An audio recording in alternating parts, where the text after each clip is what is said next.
ब्राह्मण और आचार्य अपमानित किए जा रहे हैं और एक साजिश की तरह अपमानित किए जा रहे हैं। क्या राजनीतिक रूप से नेपथ्य में चले गए हरिशंकर तिवारी का हाथा, जिसको योगी आदित्यनाथ ने संजीवनी दे दी है?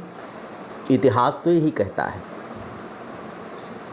जब से योगी सरकार सत्ता में आई है तब से एक वर्ग को लेकर और गोरखपुर में हाथा को लेकर उसका जो नज़रिया है, उसका जो काम करने का तरीका है, निश्चित रूप से संदिग्ध है।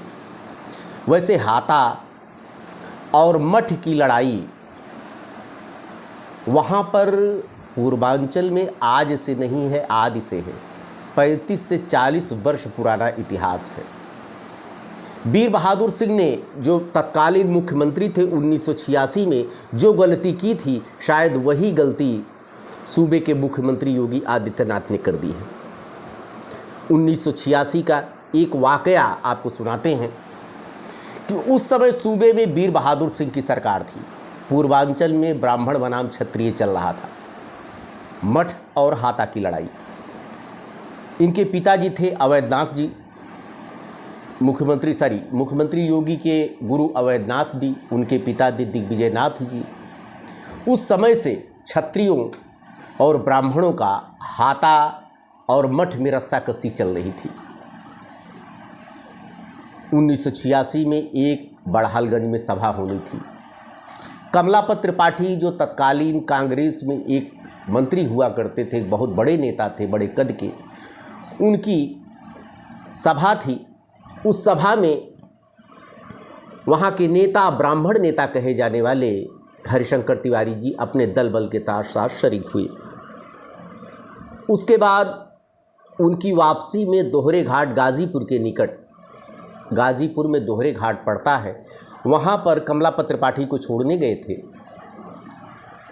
और छोड़ करके वापस आ रहे थे। उसी दौरान वीर बहादुर सिंह की पुलिस ने अरेस्ट कर लिया हरिशंकर तिवारी को।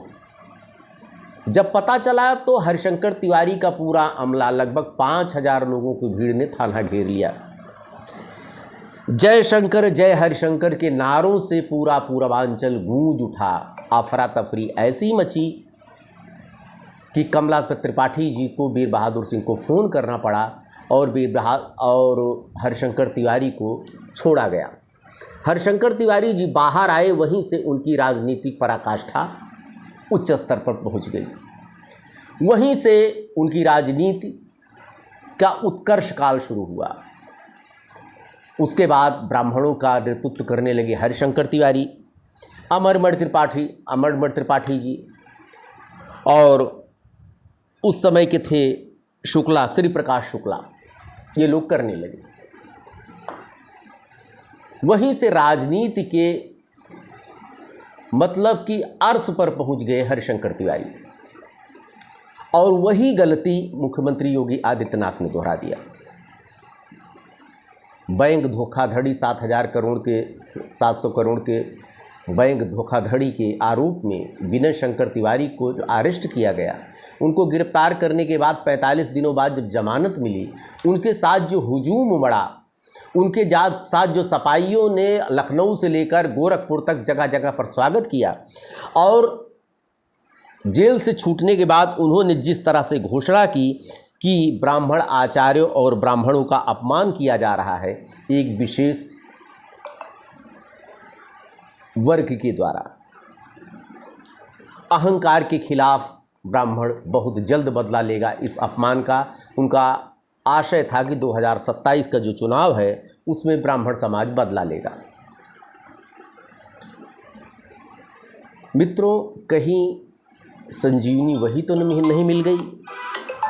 वही संजीवनी जो वीर बहादुर सिंह ने दे दिया था हरिशंकर तिवारी को, वही संजीवनी विनय शंकर तिवारी को मुख्यमंत्री योगी आदित्यनाथ ने नहीं दे दिया, क्योंकि 2027 का चुनाव निकट है। 2027 के चुनाव की तैयारी सभी पार्टियां कर रही हैं। ऐसी परिस्थिति में समाजवादी पार्टी जो मुख्य विपक्षी दल है, उसके टिकट पर विनय शंकर तिवारी, हरिशंकर तिवारी का परिवार लड़ता आया है। हालांकि पराजित हुआ, लेकिन उसके बावजूद जो राजनीति बता रही है कि 2027 के चुनाव में फिर वही इतिहास दोहराने जा रहा है, एक तरह से संजीवनी दे दी गई है हाता परिवार को। अब देखिए 27 में परिणाम क्या होता है, देखते रहिए। नमस्कार, हमारे चैनल को शेयर कीजिए, सब्सक्राइब कीजिए। ढेर सारी शुभकामनाएं आपको। धन्यवाद।